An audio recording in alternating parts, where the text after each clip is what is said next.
I welcome you to this 33rd Sunday in Ordinary Time of the Church's liturgical calendar. We are gradually coming to the end of the year, the end of the Gregorian year, as well as the end of the Church's liturgical year. So the Gospel of today talks about the talents, and I wish to take the shorter form of this Gospel. Matthew chapter 25, and it is from verse 14 to 15, then 19 to 21. Jesus told his disciples this parable. A man going on a journey called in his servants and entrusted his possessions to them. To one he gave 5 talents, to another 2, to a third 1, to each according to his ability. Then he went away. After a long time, the master of the servants came back and settled accounts with them. The one who had received 5 talents came forward, bringing the additional 5. He said, "Master, you gave me 5 talents. See, I have made 5 more." His master said to him, "Well done, my good and faithful servant. Since you were faithful in small matters, I will give you great responsibilities. Come, share your master's joy." So if we had taken the longer form of this gospel, we would see how the other 2 servants presented their report cards. The second one, who was given 2 talents, made 2 more. Then the third one, who was given 1 talent, did not make any. He went and dug a hole and hid the master's talent. And when the master came back, he went back to him and said, "You extorting man, you demanding man, you reap where you did not sow. So I knew you were such a man, so I hid your talents. Have it back." This is a great lesson for us as Christians. And this reading calls our attention to the importance of the gift of faith, which is a huge investment, a huge talent. This gospel also calls our attention to evaluate what talents, what gifts the Lord has given to us, and how we put these gifts to use for the service of others, to the glory of God, or, on the contrary, how we fail to put these talents to good use. Inaction, irresponsibility, laziness, those are the things that Jesus calls out, especially as shown in this sermon. Looking at this reading, the master who entrusted the possessions to his servants and went away represents Jesus, who has invested in us. Jesus goes away, which symbolizes his death, and then he returns, which is a symbol of his resurrection. But the account and this gathering of the servants to take stock is a symbol of the judgment at the second coming, which we call parousia.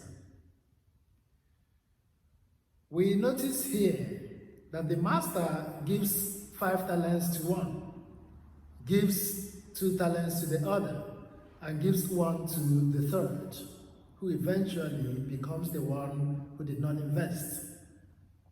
Is the master being partial here? Is he favoring some servants as against the other?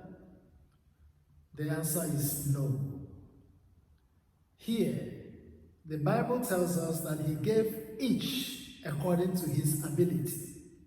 So the master recognized or identified the abilities of each of the servants and gives them what they could invest on. He gives each person according to his capacity. And he wasn't even expecting so much. Wasn't expecting so much from this servant. And that is what this servant failed to understand. If he had understood that the master wasn't expecting so much of an extra investment, the guy who sold 5 got 5 more. The guy who sold 2 got 2 more. So this guy who had been given 1, he wasn't expected to bring 3 or to bring 4 or to bring 5. So what does he lack? He lacks wisdom. And it is wisdom that distinguishes him from the other 2 servants. This connects to the last Sunday's reading, which talked about the foolish virgins and the wise virgins. It was wisdom that distinguished the wise from the foolish and made the wise to invest wisely. My friends, as we talk about talents, we need to ask ourselves the question today: what has the master given to me? And how have I invested my gifts back? Everybody's not given the same. And sometimes you're imagining, what exactly is it that the master has given to me? Think about the handicapped person. The handicapped person has a gift, a talent. He's been given the talent. Just smile. A smile at your caregiver can light up the room, can change the one who is caring for you, change his or her condition, bring happiness to him or her.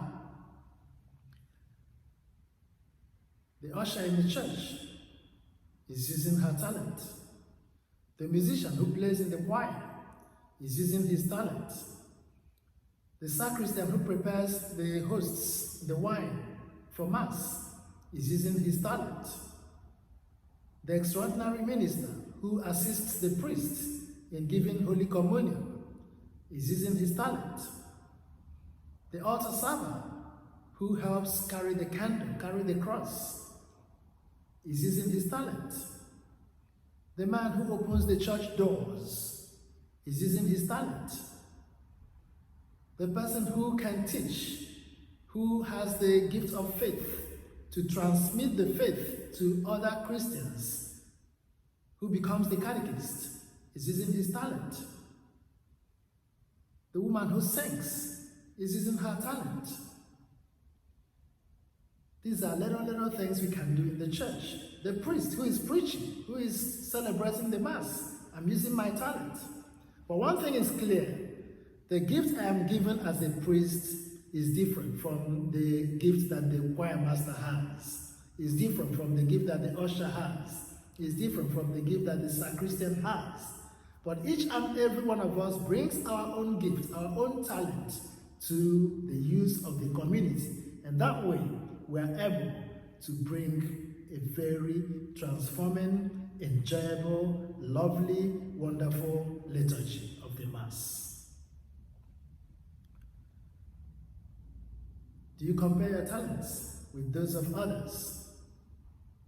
If you do so, then you might be discouraged.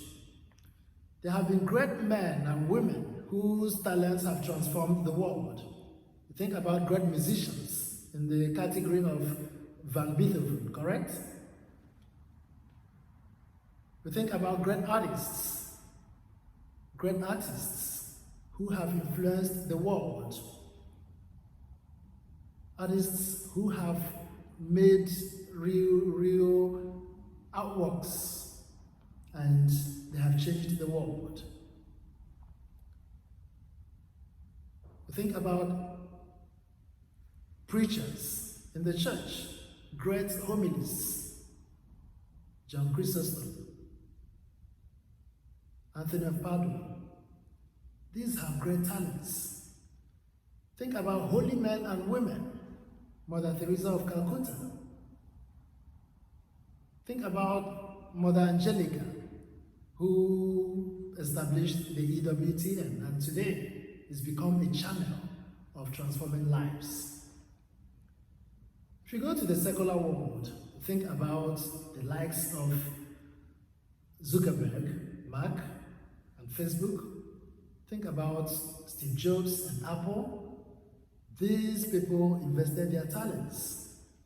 The question is, what if these men and women had buried their talents? What if they had hidden their talents? Would the world have been the same? What annoys the master is that you hide your talent, that you fail to use your talent. It's not the greatness of your talent, it's not the quantity of your talent, rather the fact that you use your talent.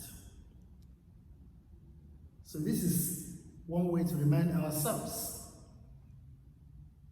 of the gifts that God has given to us.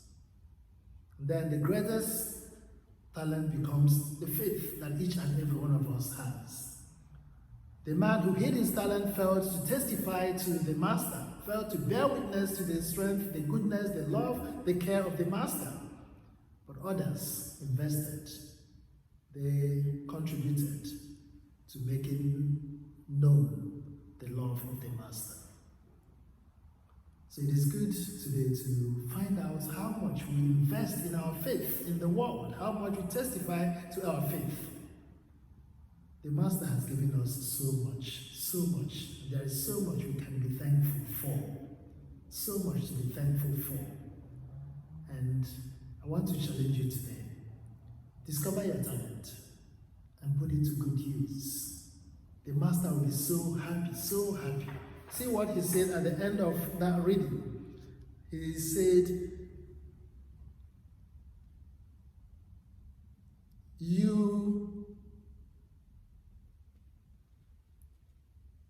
well done, my good and faithful servant.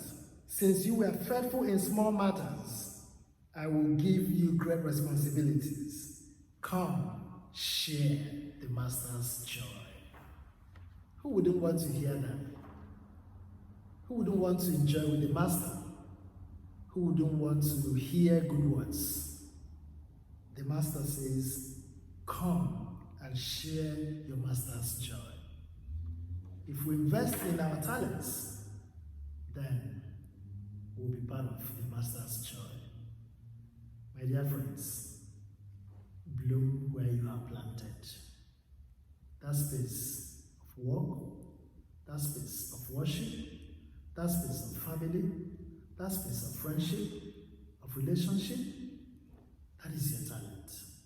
That is where to invest your talent. Start from there, and we can change the world.